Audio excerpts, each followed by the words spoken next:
नमस्कार दोस्तों, स्वागत है आपका आज के मुख्य समाचारों में। जी हां दोस्तों, आपको यहां पर देखने को मिलेंगी सुबह से लेकर शाम तक की तमाम बड़ी खबरें, मुख्य समाचार, ब्रेकिंग न्यूज़ अपडेट्स के रूप में। तो दोस्तों, आप सभी लोगों से रिक्वेस्ट है इस वीडियो को ज़्यादा से ज़्यादा लाइक और शेयर करें। तो चलिए दोस्तों, जान लेते हैं आज की पहली बड़ी खबर।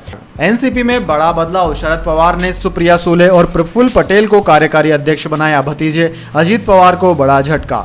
जी हां दोस्तों, राष्ट्रवादी कांग्रेस पार्टी एनसीपी में शनिवार को बड़ा बदलाव किया गया। पार्टी प्रमुख शरद पवार की बेटी सुप्रिया सुले और प्रफुल्ल पटेल को नया कार्यकारी अध्यक्ष बनाया गया है। पिछले दिनों ही शरद पवार ने पार्टी प्रमुख की जिम्मेदारी छोड़ने का ऐलान किया था। हालांकि कार्यकर्ताओं की नाराजगी और नेताओं के मनाने के बाद उन्होंने अपना निर्णय वापस ले लिया था। अब पार्टी में दो नए कार्यकारी अध्यक्ष बनाकर हाईकमान ने चौंका दिया है। दोस्तों, आपकी जानकारी के लिए बता दें, शनिवार को एनसीपी का 25वां स्थापना दिवस है। पार्टी प्रमुख शरद पवार ने कहा कि एनसीपी को मजबूत करने के लिए हम सब लोगों को काम करना पड़ेगा। प्रफुल्ल पटेल और सुप्रिया सुले को वर्किंग कमेटी का प्रेसिडेंट बनाने का निर्णय लिया जा रहा है। सुप्रिया सुले को हरियाणा और पंजाब की जिम्मेदारी दी गई है।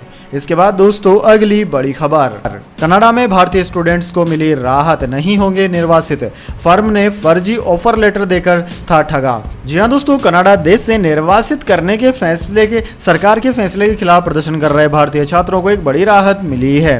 कनाडा की सरकार ने लवप्रीत सिंह के खिलाफ शुरू की गई निर्वासन की कार्रवाई को अगले नोटिस तक रोक दिया है। कनाडा के अधिकारियों से लवप्रीत सिंह को देश से बाहर भेजने की कार्रवाई शुरू करने के बाद 5 जून को टोरंटो में विरोध प्रदर्शन शुरू हुआ। लवप्रीत सिंह मूल रूप से पंजाब के एसएएस नगर के चटमाल गांव के रहने वाले हैं। इससे पहले Canadian border services agency CBSA ने सिंह को 13 जून तक देश छोड़ने का निर्देश दिया था। हिंदुस्तान टाइम्स की एक रिपोर्ट के मुताबिक कनाडा के अधिकारियों ने पाया था कि लवप्रीत सिंह 6 साल पहले जिस ऑफर लेटर के आधार पर स्टडी परमिट पर कनाडा में दाखिल हुए थे वह फर्जी था। सिंह मुसीबत में फंसे उन 700 भारतीय छात्रों में शामिल थे जिन्हें कनाडा के अधिकारियों ने फर्जी दस्तावेजों को लेकर निर्वासन का नोटिस दिया था। आम आदमी पार्टी के सांसद विक्रमजीत सिंह साहनी ने कहा था कि कनाडा सरकार ने 700 भारतीय छात्रों के निर्वासन पर रोक लगाने का फैसला किया है। साहनी विश्व पंजाबी संगठन के राष्ट्रीय अंतर्राष्ट्रीय अध्यक्ष भी हैं। उन्होंने कहा कि कनाडा सरकार ने उनके अनुरोध के बाद और भारतीय उच्चायोग के सहयोग से यह फैसला लिया है।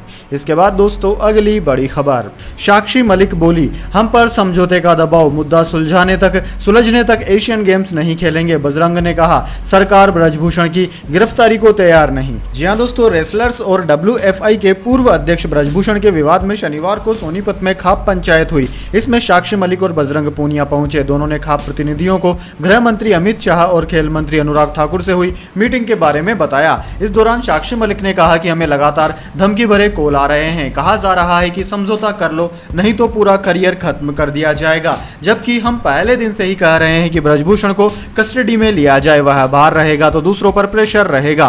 पोस्को एक्ट वाली लड़की टूट चुकी है, धीरे धीरे और भी लड़कियां टूट जाएंगी। हम एशियन गेम्स तभी खेलेंगे जब यह सारा मुद्दा सुलझेगा। उन्होंने कहा कि मैं यह क्लियर कर देती हूं कि हम सब एक हैं। मैं, बजरंग और विनेश, हम एक हैं और एक ही रहेंगे। विनेश के ना आने का रीजन है, कुछ इंक्वायरी चल रही है, कुछ और लीगल कार्रवाई है, वह भी संभालनी पड़ती है। वहीं बजरंग ने कहा कि सरकार ब्रजभूषण की गिरफ्तारी के लिए तैयार नहीं है। केंद्र ने 15 जून तक का समय लिया है। कोई कार्रवाई नहीं हुई तो ब्रजभूषण की गिरफ्तारी के लिए फिर से धरना दिया जाएगा। 15 जून के बाद 16 या 17 जून को जंतर मंतर या रामलीला मैदान पर दोबारा धरना दिया जा सकता है। इसके बाद दोस्तों, अगली बड़ी खबर। अरब सागर में पहली बार आईएनएस विक्रमादित्य विक्रांत एक साथ नेवी के सबसे बड़े एक्सरसाइज में 35 फाइटर जेट, हेलीकॉप्टर और सबमरीन शामिल हुए। जी हां दोस्तों, हिंद महासागर में चीन के बढ़ते दखल का मुकाबला करने के लिए इंडियन नेवी ने शनिवार को अरब सागर में सबसे बड़ी एक्सरसाइज की। नेवी ने पहली बार अपने दोनों एयरक्राफ्ट कैरियर आईएनएस विक्रमादित्य और आईएनएस विक्रांत को एक साथ समुद्र में उतारा।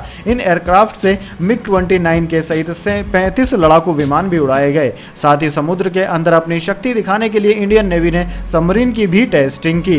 दोस्तों, भारतीय नौसेना की पिछले कुछ सालों में अब तक की यह सबसे बड़ी एक्सरसाइज है। मिग के अलावा भारतीय सेना के हेलीकॉप्टर MH-60R कोमेव, सी किंग, चेतक और ALH ने भी उड़ान भरी। इसके अलावा रात में भी एयरक्राफ्ट कैरियर से लड़ाकू विमानों ने टेक ऑफ किया। इसके बाद दोस्तों, अगली बड़ी खबर। मणिपुर हिंसा, बीजेपी विधायक ने लगाया ड्रॉप बॉक्स, लिखा छीने गए हथियार यहां जमा करें, आपकी पहचान उजागर नहीं की जाएगी। जी हां दोस्तों, मणिपुर में 3 मई से कुकी और मैतेई समुदाय के बीच जातिगत हिंसा जारी है। इसी बीच राजधानी इंफाल में भाजपा विधायक के घर के बाहर एक ड्रॉप बॉक्स रखा गया। इसमें लिखा गया कि जिन लोगों ने पुलिस से हथियार लूटे हैं उन्हें यहां जमा कर दें। बॉक्स में आगे लिखा है कि अगर लूटे हुए हथियार जमा कर दिए जाते हैं तो आपसे कोई सवाल नहीं पूछा जाएगा, यहां तक कि आपकी पहचान का खुलासा भी नहीं किया जाएगा। दरअसल मणिपुर हिंसा के दौरान उपद्रवियों ने मणिपुर राइफल्स और IRBN के थानों और हथियार घर से हथियारों को लूट लिया था। मणिपुर में 39 दिन से जारी हिंसा में अब तक 100 से ज़्यादा लोगों की मौत हो चुकी है, 310 घायल हैं और 37,000 से ज़्यादा लोग 272 राहत शिविरों में रहने को मजबूर हैं। इस बीच असम के CM हेमंत शर्मा शनिवार सुबह मणिपुर पहुंचे। वे राज्य के CM N बीरेन सिंह से मिले। इस दौरान दोनों राज्यों के मुख्यमंत्रियों के बीच मणिपुर में जारी हिंसा पर भी बातचीत हुई। PM की डिग्री मामले में गुजरात हाईकोर्ट पहुंचे केजरीवाल, डिग्री की डिटेल ना देने के फैसले की समीक्षा की मांग की। 23 जून को होगी सुनवाई।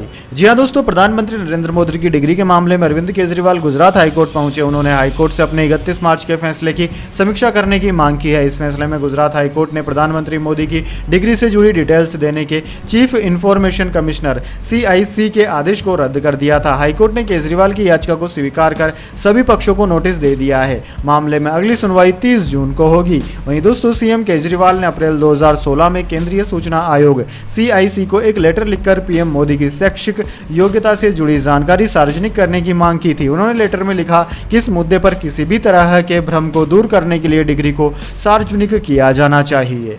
इसके बाद दोस्तों, अगली बड़ी खबर, प्लेन हादसा, 40 दिनों बाद अमेजन जंगल में मिले 4 बच्चे, इनमें 1 साल का बच्चा भी। सेना ने दूध की बोतल और पैरों के निशान से खोजा। जी हां दोस्तों, कोलंबिया के अमेजन के जंगलों में प्लेन क्रैश के 40 दिन बाद 4 बच्चों को जिंदा रेस्क्यू किया गया है। ये सभी भाई बहन हैं। मिलिट्री जवानों को बच्चे कोलंबिया के क्वेटा और गुआवेरा प्रांत की सीमा पर शुक्रवार को मिले। राष्ट्रपति गुस्तावो पेट्रो ने इस दिन को मैजिकल डे बताया। इन बच्चों की उम्र 13 साल, 9 साल, 4 साल और 1 साल है। राष्ट्रपति ने मिलिट्री के जवानों के साथ इन बच्चों की तस्वीरें भी शेयर की। हादसा 1 मई को हुआ था। इस हादसे में पायलट समेत 3 लोगों की मौत हो गई थी। इनमें इन बच्चों की मां भी शामिल थी। हादसे के बाद चारों बच्चे लापता हो गए थे। घटना की जानकारी मिलने के बाद कोलंबिया सरकार और मिलिट्री ने बच्चों के रेस्क्यू के लिए ऑपरेशन होप शुरू किया था। सेना के मुताबिक 206 प्राइवेट प्लेन था और इसमें बच्चों समेत 7 लोग सवार थे।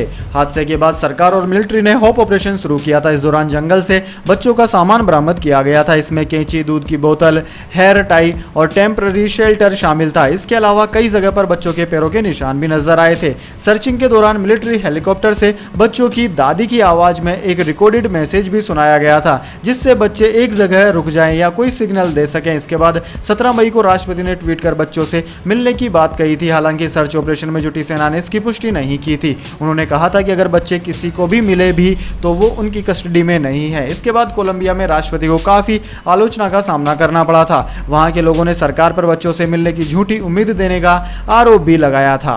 वहीं दोस्तों, अधिकारियों ने बताया कि 1 मई को प्लेन अराकवक्का से सेंट जोस डेल गुआरे जा रहा था। इसी बीच क्रैश हो गया था। हादसे के 16 दिन बाद यानी कि 16 मई को प्लेन का मलबा मिला था। इसमें मलबे में पायलट समेत 3 शव मिले। इनमें से एक शव रोनेक मुकुटू नाम की महिला का था। ये चारों बच्चे इसी के थे। फिलहाल दोस्तों, इस बात की जानकारी नहीं दी गई है कि बच्चे इतने दिनों तक कैसे बचे रहे।